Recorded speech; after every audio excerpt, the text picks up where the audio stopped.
we have to be willing to leave that which is familiar, right? Because again, death is inevitable. If you stay, something is going to die. If you walk away, something is going to die. But one of those deaths will make you bigger and not smaller. And at the end of the day, we always have to ask, who do we want to be? And what kind of lives do we truly want to live? Welcome to 3%. We're your hosts, Jamie Hay. And I'm Blake Roberts. We're two best friends, fathers, husbands, and just two guys trying to figure it out. We're also therapists, which is probably a pretty important part. That's true. And we believe that at our best, people are 97% honest with themselves and others. And it's that hidden 3% of emotions, needs, desires, and behaviors that we keep to ourselves that keep us bound to shame and loneliness, from which many of our issues stem. Each week on this podcast, we'll interview leaders in the fields of psychology, theology, arts, and athletics to explore holistic masculinity.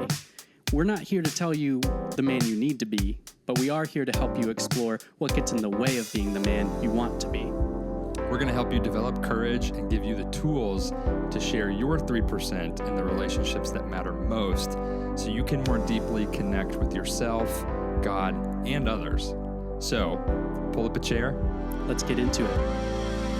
So let's be honest, let's be honest, let's be honest, let's be honest, won't you be? Welcome, everybody, to another episode of the 3% podcast. We're all laughing right now because I just hit record and then said, maybe I should have thought of how I want to start. If that gives you any insight of where I'm at this morning and where we are with, recording this show. But I am excited for today's guest. Both Jamie and I are. We do have our first former professional athlete and West Point grad. This dude has quite the story.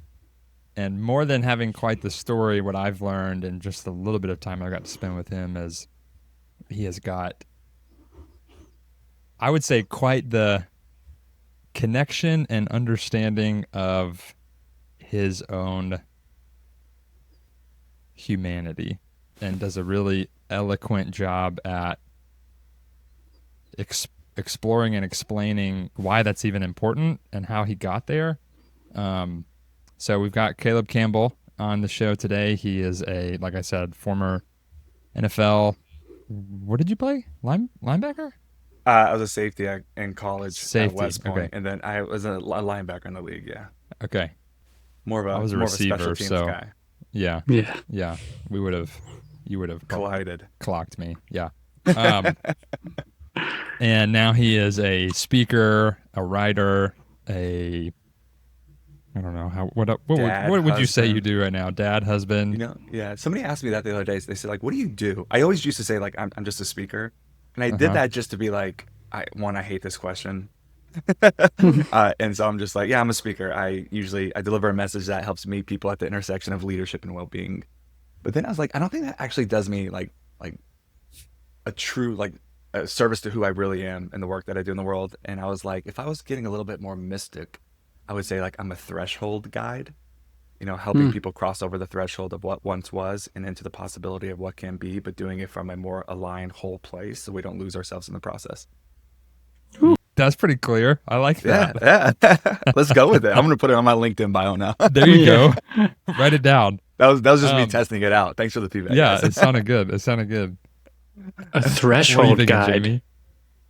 Yeah, I've just never heard that before. See, there we go. It's an awesome description. And I mean, in the age of a lot of people who want to come up with a unique way of displaying what they do, especially like I'm thinking in terms of what we do, which is therapists. There's so many therapists who are trying to be influencers and all try to come up with a unique way of saying I'm a therapist.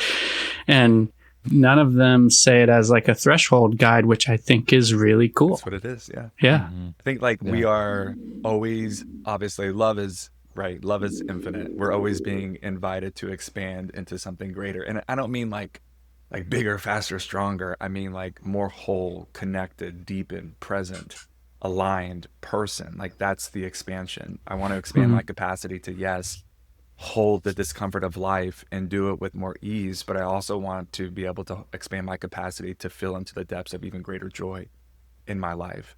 And the way that we expand that capacity is when we reach these thresholds, or, in more modern terms and language, is called like our upper limits in life. When we've come to these edge of what I call an expansion, it's the expansion edge. We oftentimes try to rush through that liminal space, that in between space of what was and what will be, because it's wildly uncomfortable.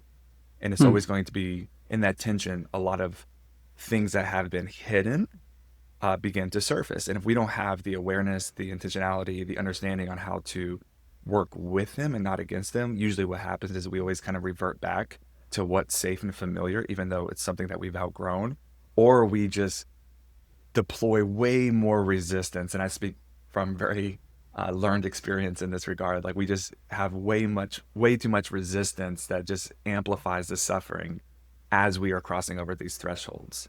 And so if we can just deepen our awareness, deploy some curiosity, create some internal safety, that threshold, as uncomfortable as it is, it really does become a slingshot that catapults us into something more than we could have ever imagined. Jamie, I told Great you. Great episode, guys. Up.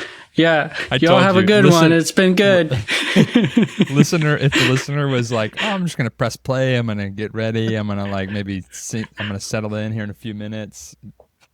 If you weren't already buckled up. Holy cow. Honestly, Caleb, you kind of already answered it.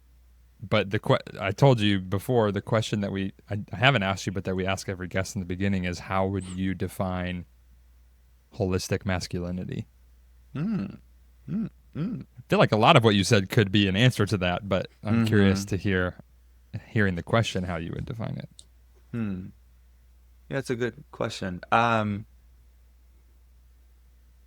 would I define holistic masculinity? I think it would be helpful for me. I'm a verbal processor. And so what masculinity is not, or what holistic masculinity is not, it's not this like need to chase, perform, control, conquer, attain in our lives. I think for me now, holistic masculinity has been less about that external pursuit or the posturing while living so internally disconnected. And it's more about, how do I create the emotional safety or the inner safety within my own body and also within the external ecosystems of my life that allow us to soften in to what is, to be more present with what is.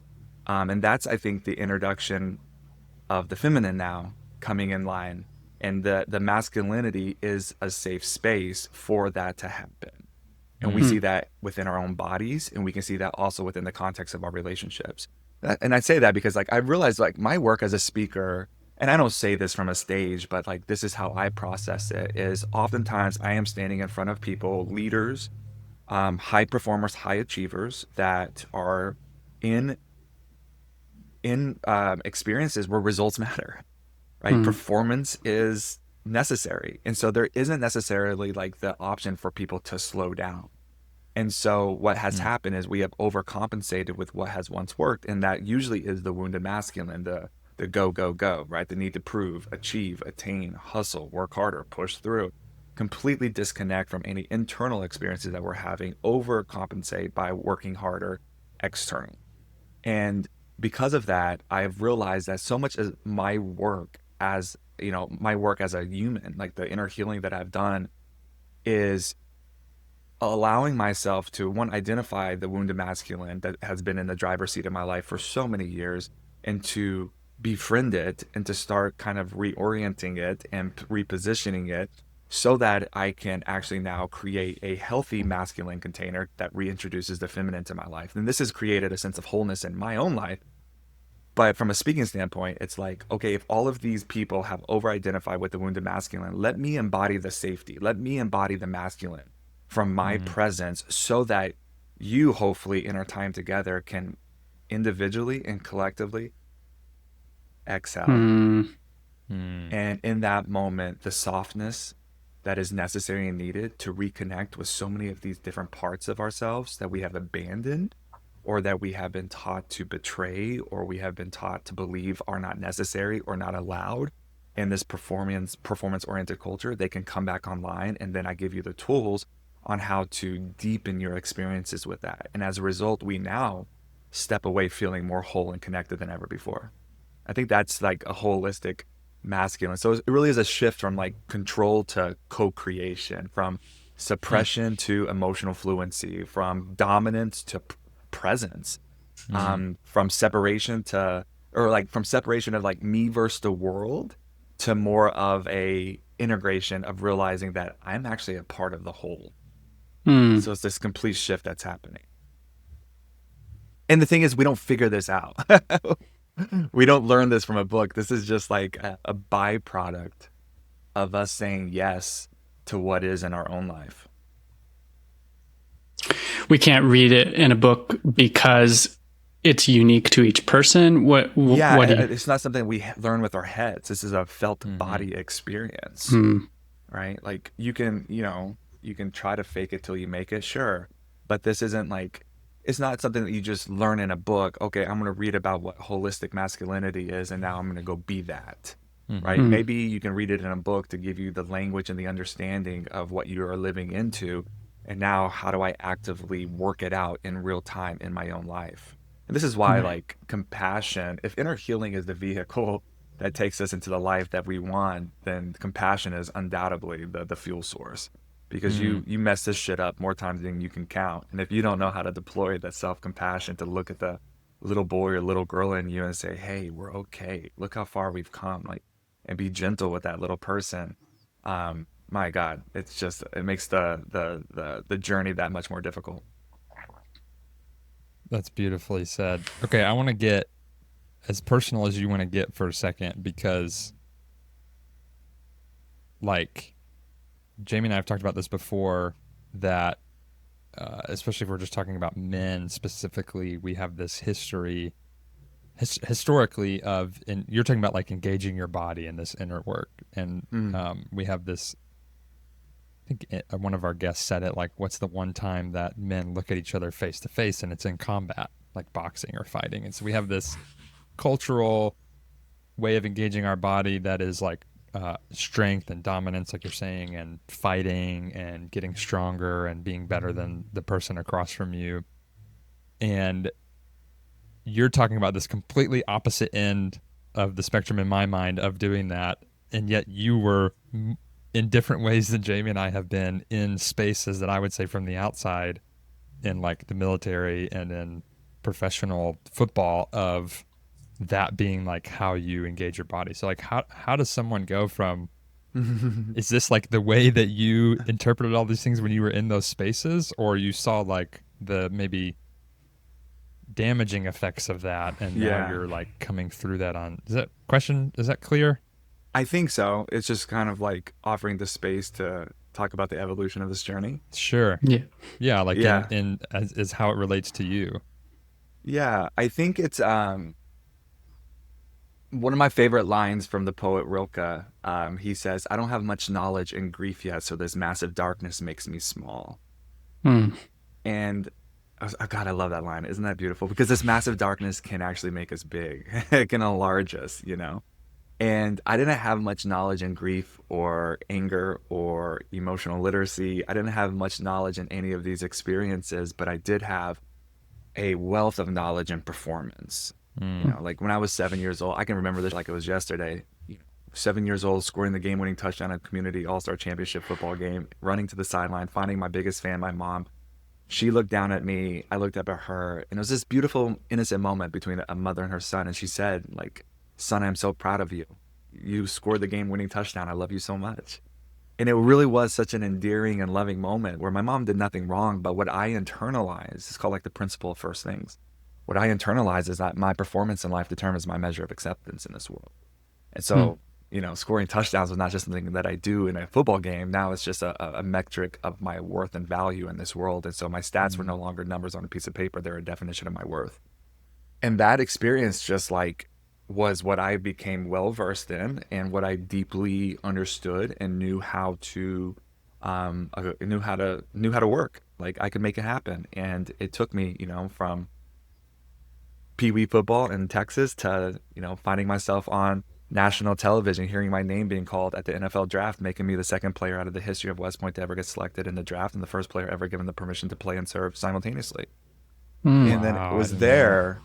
Yeah, it was there in like the middle of my childhood dream where I realized that all of the success that I have worked tirelessly for has now become the very weight that is fracturing my life. Because like what we do is what I have done, and so much of like the pain point where I meet a lot of people either in one-on-one work, group work, or with them speaking is at some point our pursuit of external success has overruled our inner capacity to hold it. And at that time, I didn't know how to build that capacity. I didn't know how to do any of this inner work. And so then, like, the life that I worked so hard to build became the very thing that, threatened my well being in this world. And it just got to the point there is a very specific type of pain that surfaces in one's life when you've accomplished the dream, you've reached the goal, but you realize you are just as empty, if not arguably more empty than when you started. And I didn't have language for that, or also I didn't have what I felt was like the permission to talk about that, because if my whole entire identity is built around performance, and like when I got drafted, they called me America's athlete. So my whole identity is around No performance pressure. and acceptance, right? No pressure at all. And then like I'm living in this world where it's all about perfecting the facade and exuding this sense of America's athlete. I've got it all together all the time. I'm living just posture every day of my life with my chest puffed out, even though I am this fragile, wounded, scared little boy. And I'm going on a tangent here, but I love this so much. Robert Bly calls it the sibling generation. And it's a generation of adults who are still trapped with these adolescent psyches, right? Because there's never been this formal rites of passages that help the evolution from adolescence into genuine adulthood. And that's really essentially what I was. I was just a professional athlete with a 19-inch neck, but at the core of who I was a scared little boy saying, keep me safe. And so I have this part of me, the performer, the producer, the achiever, that just dominated my life to ensure my survival. They were, in fact, my loyal soldiers. And like, wow, thank you. But at some point, I found myself externally successful and internally bankrupt. And I didn't know how to handle that pain. And so I coped with it in really unhealthy ways. And eventually, I remember one specific moment looking at my bedside table, seeing the uppers and the downers, the crushed up pills and white lines of cocaine, and then the liquor to try to numb it all out so that I could finally sleep. I knew that one, my heart should have stopped, but two, I wasn't coping anymore. I wasn't partying. I was actively trying to disappear because I felt so trapped in my body. I felt so trapped in my life. And something had to change. And that's when I just walked away from it all. I moved to Canada. Strange series of events took place. And I moved to Canada, became a janitor of an organization, slept on the basement floor of a boiler room for the next 5 years of my life, and started changing light bulbs and sweeping floors and cleaning bathrooms, really in exchange for free therapy. Because there was something, I was the least self-aware person I've ever met in my life at this time, like the least self-aware.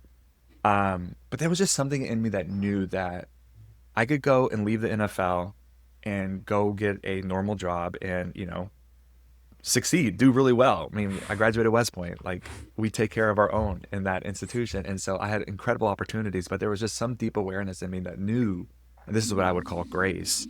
It knew, like a deeper intelligence in me knew like, no, that's just going to recreate the same experience, but in a different package.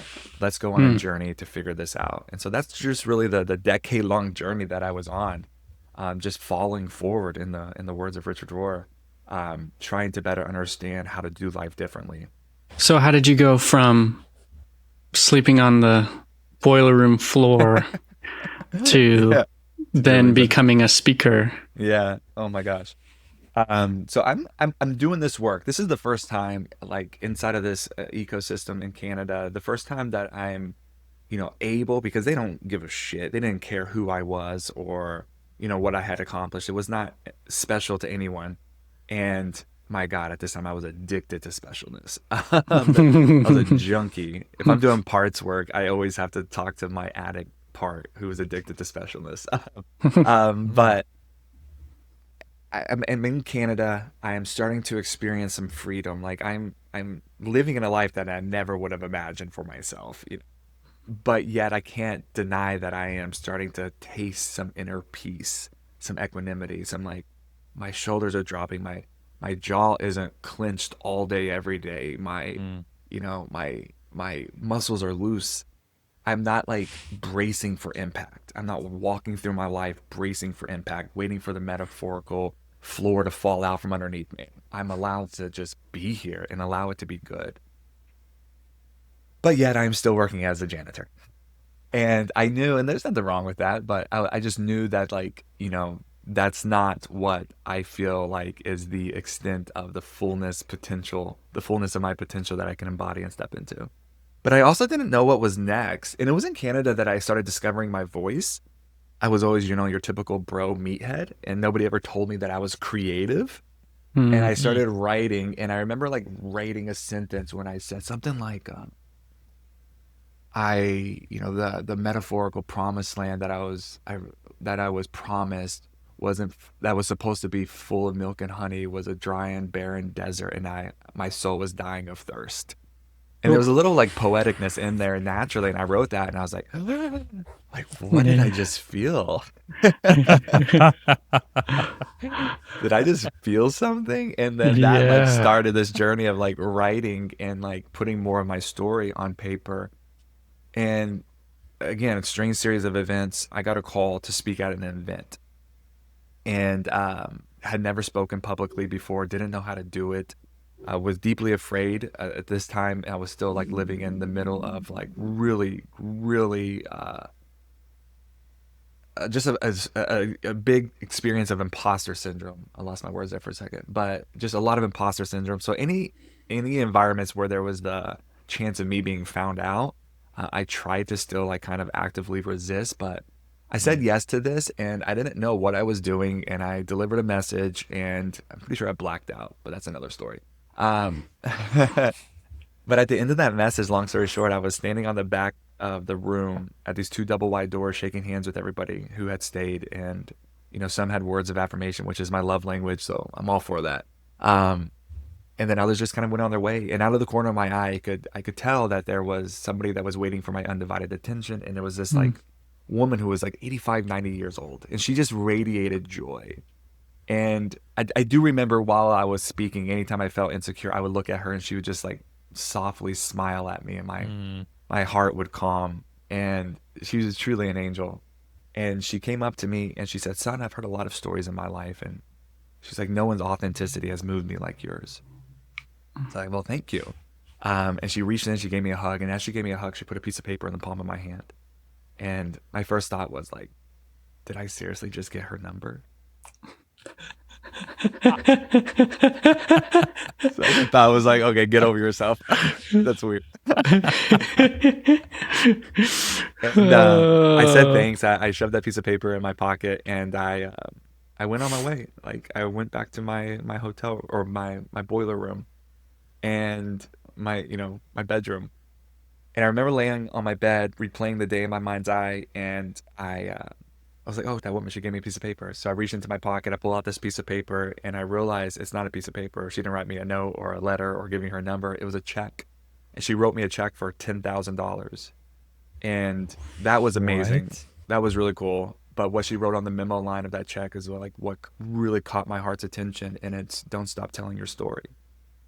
Man, I could still cry thinking about that. Wow. And it was just like this moment of like, you walk away from the life that you thought you were supposed to be living, and when all hope seems lost and when things seem the darkest, you just continue to go into the grief, you continue to go into the ache, you continue to go into the loneliness, you continue to go into it. And at some point you emerge out on the other side, and now you have knowledge in this grief, and it's no longer making you small, but it's enlarging your capacity to be more present in the life that has been here all along. And I just realized that through that journey of inner exploration, there has created this external leap that has given me a deeper sense of purpose and direction for my life. And that's really how it all started. And I really haven't stopped telling my story since. Feeling so many things. Wow. Yeah, she does sound like an angel. Man, thank you for sharing that.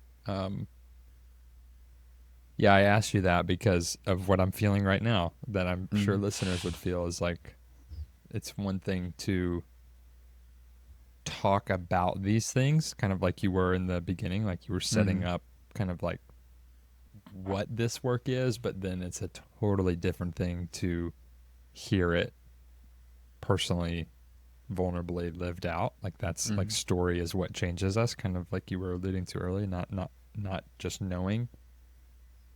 And I think the thing that, like, obviously when you started to tear up, I felt a lot of stuff in me because there's, a lot of ambiguous grief that I'm even personally working through, like right now, like as of this morning. And for the longest time of my life, grief was just associated with somebody dying. And I didn't even really have much people around me growing up. I had like a grandfather, and but like most of my grandparents were alive for quite a while, and there wasn't like close people around me that died. So I just like didn't experience grief, right? And now obviously I can look back on my story and see all of the grief is not just when you lose somebody, but when you lose something, and I'm losing something that I want or need every day. And man, like that reframe of that quote of you saying that having knowledge in the grief, the quote you said is, I don't have much knowledge in grief, so this darkness makes me feel small. I don't remember exactly how you phrased it, but this reframe to like having knowledge in the grief, the darkness is ironically what makes us come alive, is so contrary to everything. Everything, especially if you I don't mean to cut you off, but if you grew up in like an evangelical Christian culture where darkness is equated with sin, or principalities and darkness, and we're fighting against it, like there's a natural aversion to darkness. And darkness is actually what the mystics would call the great mother. She teaches you not just how to listen with your ears, but how to listen with all that you are. The darkness isn't here to ruin you. She's here to actually remother you. And that's like a whole other journey that's necessary and needed. But yeah, and then when to cut you off, continue. No, you're good. Yeah. Darkness is something not to run from, but to move through. And grief even like is not, I say this to clients all the time, because we're talking about like, there's grief in all of these experiences in life, not when, even just like when something changes. And we have this idea that we have to find closure when we're grieving, which I think sets us up for failure, because whenever I think I have closure around this thing, and then later I have feelings about it, then I must have done something wrong, or maybe I didn't grieve well. But it's this idea of like, if we just learn to accept it instead of trying to find closure from it, then maybe whenever it comes, we can let it come and learn something else about ourselves and connect deeper with ourselves and other people. That's good. Man, we could have a whole episode on ambiguous grief and what does that actually look like in our lives. It's just the unmet expectations and the unfulfilled dreams, right? It's all of those micro and also macro losses when things didn't turn out the way that you expected. And the hard part is like we live in a culture that doesn't necessarily create the spaces and the safety and the permission to lean into that loss as much as we live in cultures that are like, use it to become something greater. Damn it. And so now suddenly you've got a whole culture of people who are experiencing loss and then, pulling themselves up by their bootstraps and then channeling that loss and using it as motivation to run higher, faster, stronger, bigger. And there's a season where that does work. It's necessary. I don't think it's entirely wrong. It's necessary, but it is a false fuel. At some point it burns dirty. And that's when you have to, this is the heartbeat of, the book. At some point you got to ask, like, what is really the driving force behind this pursuit? Like, what is it? Is it trying to compensate for the thing that, you know, you thought you wanted but never happened? And if it is, your greatest potential is not going to be uncovered by actually greater external pursuits. Your greatest potential in the life that you truly want, which I would argue is the life that you already have, you just can't see it. There's a, you know, Barbara Brown Taylor, she says, it's one of my favorite quotes. She says the reason why so many people can't find the X that marks the spot is because they've been standing on it all along. But in order to see that, we got to go within, you know? So at some point we got to realize that, oh, that, like that ambiguous loss, that grief, that unmet expectation, unfulfilled dream, that broken relationship that I was sure and convinced that this time it was going to be the one, like, that is where life lives. That's where the vitality lives. That's where the wholeness lives. And we have to find the space, the courage, and the willingness to go into that ache, to go into that grief. And it's not like it's not hard, but it's not easy, right? It's a practice. It's like building a muscle. You start learning how to become more attuned to it. You start befriending it. You start like name it, humanize it, you know, you write to it, sing songs to her. What does she have to say to you? Because she's so powerful. Francis Weller, you know, one of my favorite teachers on grief, he wrote the book, The Wild Edge of Sorrow. If you haven't read it, highly recommend it.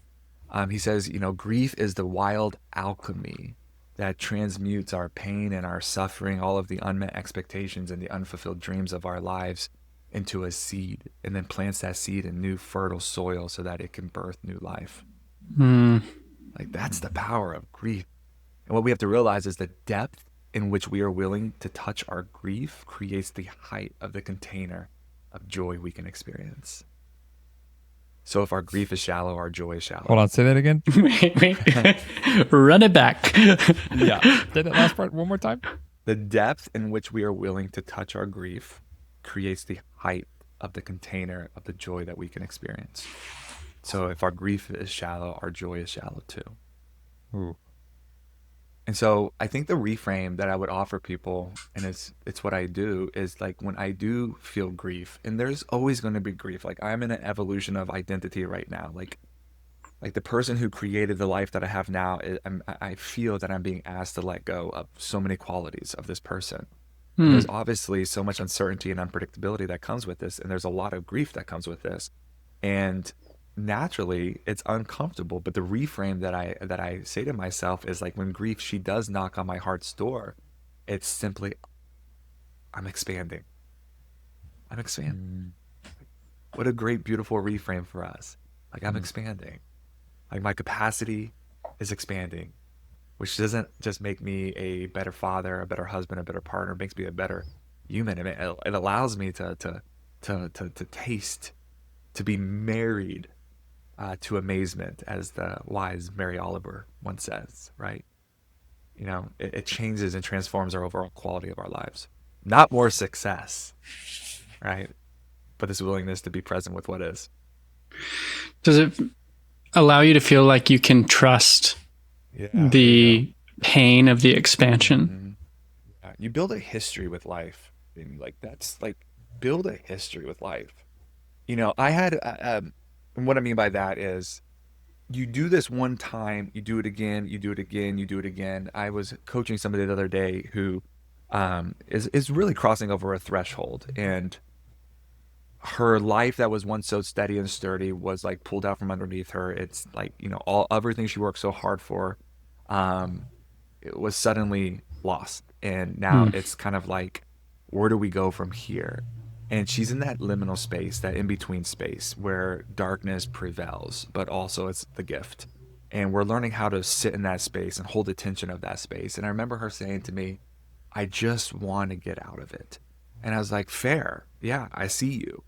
And there's something special about like this willingness to sit in the dark for as long as it takes, then we'll see the light. Like, we're actively wrestling with our heart to position it in a posture that doesn't need the darkness to lift any longer. That's called radical acceptance. And then, paradoxically, when we accept that, now the lightness appears. Now we emerge out on the other side of it. There's like this dethroning that's happening internally, and we're reposturing the position of our hearts. And she said to me, like, do I have to do this again? And I was like, yes, what a gift. Maybe this is why people don't like working with me. No, I'm just joking. But I'm like, yes, like what a gift though. And I was like, because listen, death is always the prerequisite to new life. Not just biblically, but this is how life works.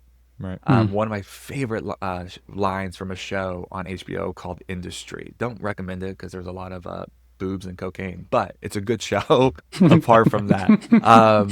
And there was a line where the show covers like these 15 successful young men and women who are vying for a place in this really competitive hedge fund in London. And there was one main character, her name was Jasmine, and she was basically opting out of the competition. She was walking away. And she said a line that I was just like, please, like I have it written in every journal that I have just because it's so important to me. She said, I knew that if I walked away, a part of me would stay here forever. But I knew if I stayed, a part of me would leave forever. Ooh. And the point is like dying is inevitable. If we stay in the life that we have outgrown, there's a part of you that's going to die. Dang. If you walk away from the life that you've outgrown, there's a part of you that's going to die. So dying is going to happen one way or another. The point is choose the dying that enlarges you, not the one that makes you small. And so I'm looking at her and I say like, yes, we're going to do this all over again because dying is the art of life and the dance of life. But the difference is over time, as you are saying yes and actively participating, not surviving, not resisting, but participating in these deaths, you build a history with life and you start realizing that you're held. You're held. Right? It's what Richard Rohr would call like our original knowing. And that is like, I think his name is Morris Berman in his book called Coming Home to Our Senses. He says something, our original knowing is something called a kinesthetic knowing.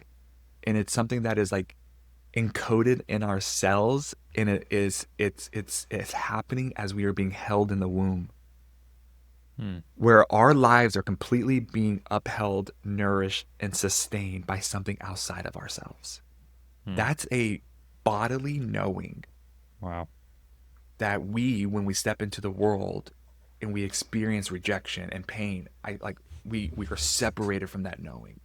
I make the case for this in my book that our entire pursuit of success is trying to reconnect to that original knowing, even when we can't put language to it. We want to move through life knowing that we are held. Because if you genuinely knew that you are held, what would you not try?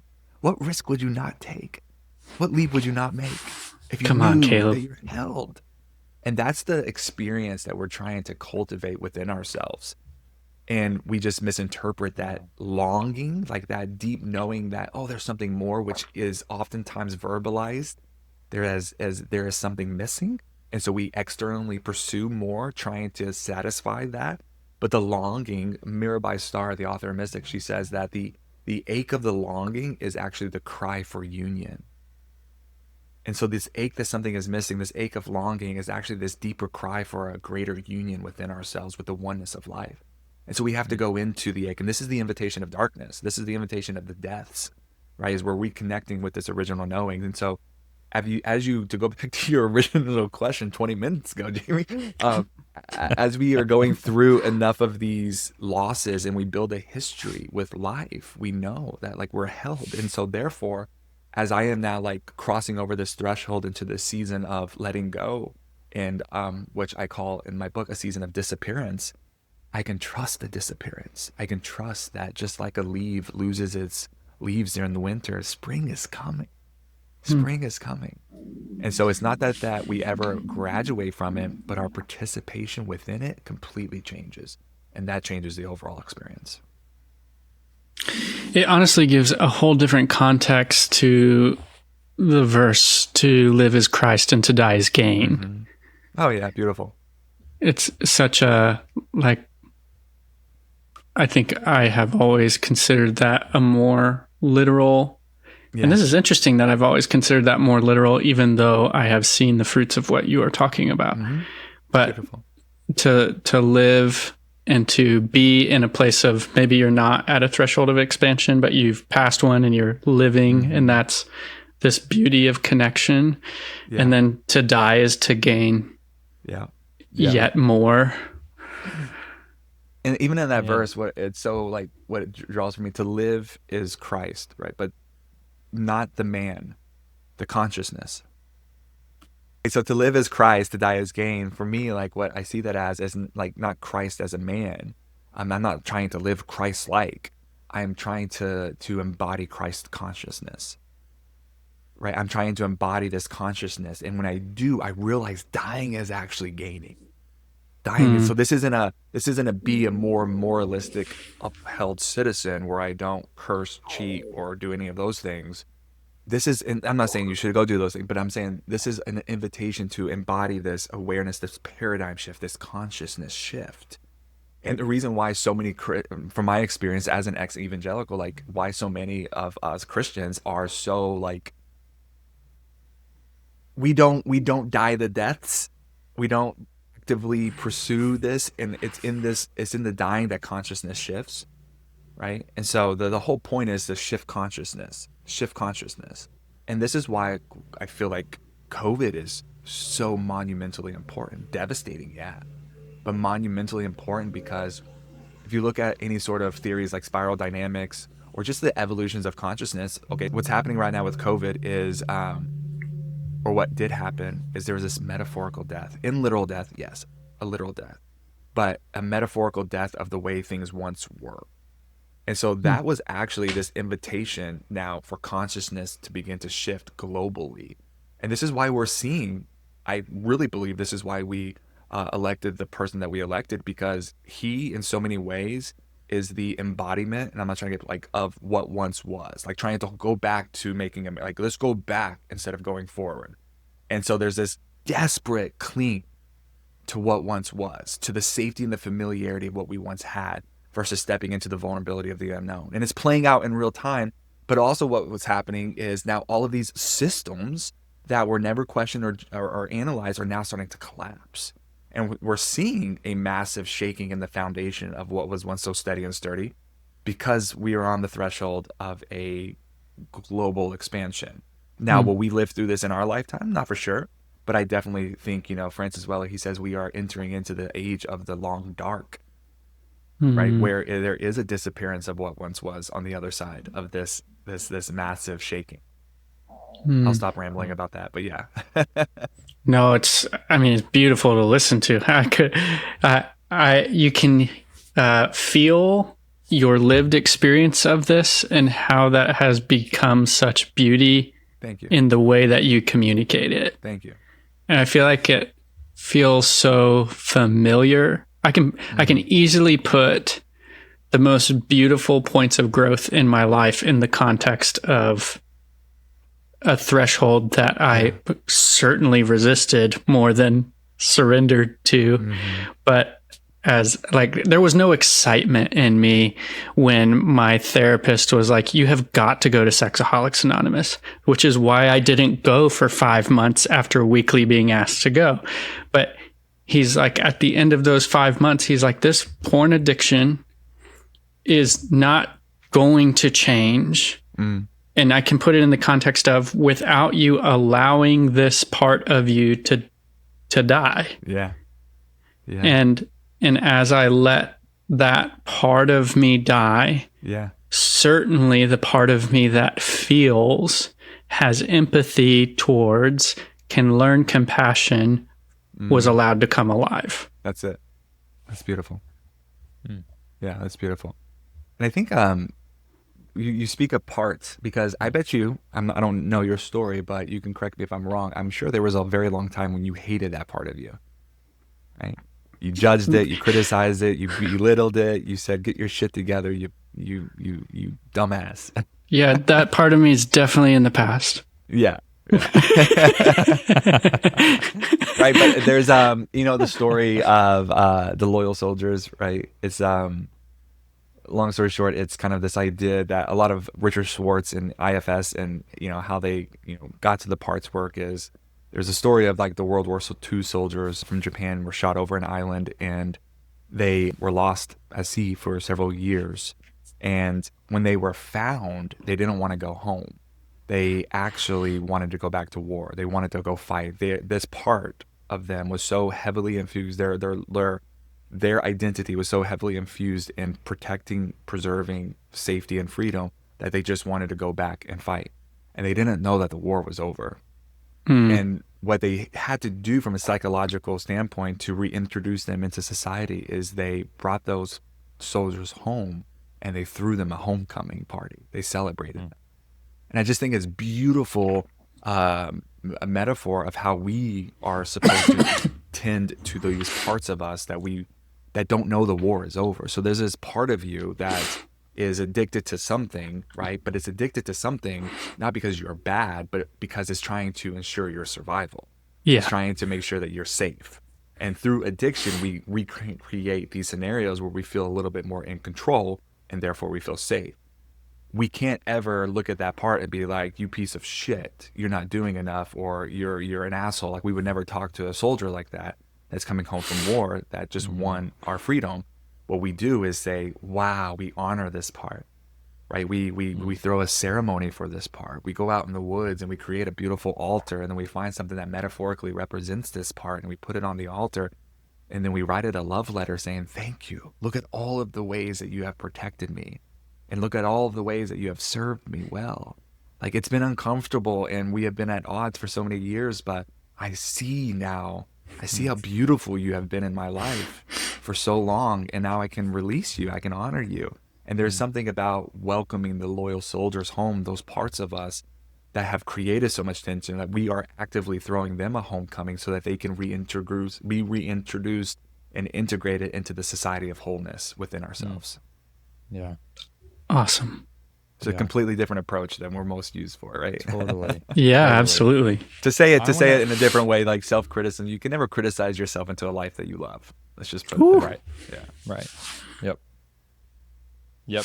Clip. The criticism that I got, the very overt shaming criticism with the intention of motivation that I got from football coaches in college did not make me love the game more. It made me loathe it. And then it made me feel like something was wrong with me for that not working. I believe it. I want to do two things real quick. I want to speak to a part of certain listeners that I make up is activated. And then I want to hear a little bit more, because we got like 10 or 15 minutes left. I want to hear a little bit more about the book that you've been alluding to. Because I'm excited for that, and I want to give our listeners a taste of what's coming. The part that I wanted to speak to for certain listeners, because I can visualize friends, I can visualize clients, I can even visualize old versions of myself that have a part of them that I called yourself an ex-evangelical, because we have a lot of listeners. We have a lot of listeners who are probably would identify as ex-evangelical, and a lot of listeners who are currently still identified as or in evangelical spaces. And the part that I want to speak to those listeners that would hear that and then have this part of them that's like, oh, he's an ex, he's something that I'm not, and so therefore I can't. Maybe there's judgment, or maybe there's even this I can't experience what he's talking about, all this stuff that was leading up to that point. I just would, with what you just said about the part stuff, encourage people, if they are feeling that, to even honor that part that got a little activated hearing that, because that's likely just a part that's afraid, right? Of, well, can I get something from somebody that's different from me? Yeah. Or can I experience some of this too, right? You don't have to be an evangelical or an ex-evangelical or whatever to experience the beauty of death. like we're talking about. And so I don't know, I wanted to put language to that, and then I wanted to hear just a little bit more about the book, because you've alluded to it, and there's this part of me that's like, how in the, like, you're so poetic and like so good with language. I'm like, how in the world are you landing on a title for this book? Because I haven't yet. There's been so many things you've said that I've written down that I'm like, ooh, that could be the title. That could be the title. Yeah. Well, thank you for that. Please share them with me. I had a writing coach tell me one time, say you can't like read the prescription of a pill bottle inside the pill bottle. Yep. And that's kind of like what this feels like for me. And so we really haven't landed on a title yet, or a subtitle. But yeah, just to go back real quick, the Exvangelical thing, I never set out to like deconstruct. Like the deconstruction movement has become like an entire religion in and of itself. Like they completely missed. Like, yeah, I get it. I set out to heal, and I think when you set out to heal, like there comes a point when I realized that what I called faith was really just a clinging to a false sense of certainty, driven by fear, the fear of going to hell. And there's no freedom in fear, even if it's wrapped up in this certainty of scripture, or you know, the whatever it is for you, church, whatever it is. Like, so when you set out to heal, you're going to begin to look under every rock in the landscape of your heart and start seeing really what is behind that. Is it driven by fear? And if it is, you owe it to yourself to lean into it. And there is, I think, an expansion of faith that we live into, that we don't learn, but we live into, that comes as we are willing to challenge the status quo of what was handed down to us from very wounded people from a pulpit. And you owe it to yourself to question it. God is big enough to hold your damn questions and your uncertainty and your doubt. Yeah. Like, there's something beautiful in this image of like the disciples walking away from their walking away from it all at the end, and this consciousness of Christ still meeting them on that path away. Like they're walking away from it all, everything that they thought was truth, and they still run right smack dab into the middle of love. Yeah, man, like come on, man. But yeah, to go to the book now. Yeah, that's beautiful.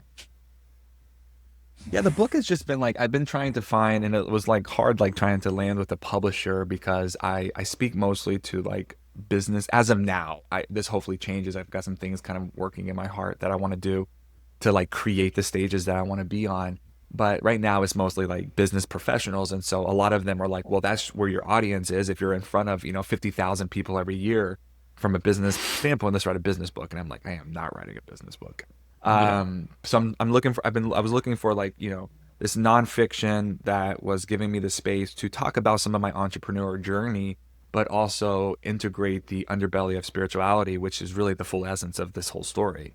And so how do we do that without making it an overt spiritual book, which is not, and then also not a business book, which is not, and so, or a business book, which is not. And so it took some time to kind of like really find somebody that would allow me the space to do all of these things.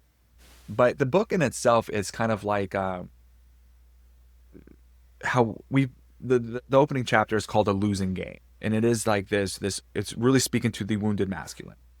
And it's speaking to the wounded masculine of this need to perform, achieve, produce, to create this bigger and better life that we have been taught that is available for us, and which I agree, it would be available to us. And then there comes a season in everybody's life where the next evolution of success and growth in your life isn't built on the back of doing more, but it's only discovered on the other side of a letting go. And so when the world has only known one way, which is the upward trajectory, the do more, be more, achieve more, what we are looking for can only be discovered at the bottom of a descent. And so we're playing a new game. So this is for people at a threshold in their lives where they realize that, man, maybe I have this beautiful life, but it's still this deep ache and moan inside of me that longs for something more. And I feel ungrateful. I feel like a piece of shit. I feel like, right, that's the threshold. That's a signal, right? Or it's for people who have tried so hard to create the life that they want. They're continuously falling short. Hey, that's a threshold. That's a signal, right? And now what you're being invited to do is not going to be discovered on the other side of this upward trajectory, but only discovered at the bottom of this internal descent. So the book really takes us through that descent. How do we engage and dance in the descent? And what we are able to find at the bottom of the descent is, Rohr would say, the ground that we've been trying to attain is the ground that we're standing on all along. It is Barbara Brown Taylor's "The X marks the spot," right? St. Francis of Assisi would say, the reason why we cannot see and find what we've been looking for, despite all of our effort, is because what we're looking for is doing the looking. It's a little bit of a riddle right there, right? Yeah. But Meister Eckhart would say the same eyes in which God sees us, or the same eyes in which we see God, are the same eyes in which God sees us. So it's like everything is from this inside out. Like it's already in us, but it's in the descent that we're able to discover what's been buried beneath the striving and the hustling and the woundedness and the pain and the weight of life. And so now we get to go through the descent and we get to unlock what I like to call like a soul level success. And it's like our starting point, man, this was everything for me. Like our starting point is that we're already there. Like, what if you see that? Like you actually see that. Like you don't read it in a book, but you see that. Like my starting point is that I'm already there. The ground that I've been trying to attain is the ground I'm already standing on. Like now I'm not living from a place of deficit. And this is important because what we start with is what we finish with. So if we are starting our days from a deficit, we end our days with a deficit no matter how much you do. Right? If we live our lives from a deficit, I don't care how much you accomplish, there's still going to be a deficit in your life. And you will always, always long for something more, even though doing more is never the answer. And so I'm really trying to, and the language of descent is the language of soul. We're a culture that really prioritizes and is fascinated with ascension, right? Spirit, God, heaven, everything is up, up, up. And so I think there's an element of truth to that, but soul holds purpose, soul holds vitality, soul holds a deeper experience with life, and soul is in the underworld, right? This is there's an underworld that we're being invited into to explore, and that's where really, because of the Christian culture that has obsessed with ascension, we have missed the underworld and the beauty of the underworld and the necessity of the underworld. This is the masculine in the feminine, right? This is the expansion in the contraction. This is the fullness of the picture that allows us to live more whole, integrated, satisfied lives. Not in spite of all of the chaos, but because of it, because the chaos is inviting us into the underworld. And you have clearly tasted and seen the goodness of the underworld because it just flows out of you. Thanks. One of my favorite lines from David White, he says, it takes the great big sky to find that first bright, indescribable wedge of freedom in your heart. That one line that's been written in you from the very beginning. And that great big sky is like, it's a metaphor for like walking out from the safety and the familiarity of your home. Whether that home is a relationship, whether that home is an outdated faith that you were handed down and told that it's the only way, whether that home is a job, right? We have to be willing to leave that which is familiar, right? Because again, death is inevitable. If you stay, something is going to die. If you walk away, something is going to die. But one of those deaths will make you bigger and not smaller. And at the end of the day, we always have to ask, who do we want to be? And what kind of lives do we truly want to live? There it is. That is so good. Yeah. That is so good. I think your book should be called At the Threshold. At the Threshold. Okay. I like it. Thank you. I got lots of ideas. I'll send you. Yeah. I just keep coming back to like that imagery as you're talking, just because it's like, it is that choice. Like you can stand there at that threshold looking at what we feel is scary, and we can look at it as your reframe of excitement and an invitation, or we can look at it as unknown, and because it's unknown, it's bad. It's Absolutely. Unsafe. It's those loyal soldiers coming up and saying, Absolutely. No thanks. Let's maintain the fight here. At least we know what we're fighting here. That C.S. Lewis quote of, beautiful. We're content making mud pies in the slums because we don't know what's meant by a holiday at sea. That's good. Beautiful. Beautiful. Beautiful. Man, Caleb, thanks for hanging out with us. Dude, thanks for having we me. could talk for hours. Yeah, it's a joy to talk to you. Is there a rough timeline of the book, or where can people find you right now? How can they, if somebody's like, ooh, I want to work more with this guy, in what capacity? What would they do? Where would they go? You can find me on Instagram, Caleb_Campbell. My website, calebcampbell.me. My website right now is like really geared towards speaking, but I'm slowly starting to because I have a couple of containers. I have a container called the Deepening. It's where success meets soul. And so it's really kind of like actively leading people through the descent in real time. And we can do that over a 3, 4, 5 month container, or we can do that in a day. I do these things called VIP days where I either fly in to you or you come to Nashville, or we hang out and we just deepen the entire day together, and you walk away with the rituals and the practices and the understanding on how to continue to facilitate that deepening in your life, which is a lot of fun. And so the Deepening is a container that it's basically my coaching container that embodies really everything we talked about here today. Sweet. Awesome. We'll put those in the show notes. Man, thank you, Caleb. Thank you for choosing to choose the dying that expands you or grows you, and then inviting others into that freedom too. Thank you. Thanks for having me on the show, guys. Well, everybody, we're glad you're here. Keep coming back. You're worth it. Hey, thanks for tuning in to another episode. Listen, we're working on some really practical resources to help you connect more deeply with yourself and others. So if you head over to our website, 3percentco.com, you can learn more about that. The link will be in the show notes. And this is the part of the show where we ask you for some help. Listen, we don't have a big fancy production team. We're recording these in my therapy office in between sessions and in the margins of our life. We just really believe in the message that much. I listen to a lot of podcasts, and rarely would I take the time to review and rate a show, just because honestly, I forgot. It wasn't until we started doing this show that I realized doing that actually really does help these platforms notice our show and get the word out. So if any of this is impactful to you, we would love it if you took a second to leave us a review, rate us, or if you want to just do it the old-fashioned way, text this link to a friend and say, hey, let's talk about this episode. Whatever you do, make sure to follow us on whatever platform you're listening to so you never miss an episode. We're really grateful you're here, and we'll see you next week. So let's be honest, let's be honest.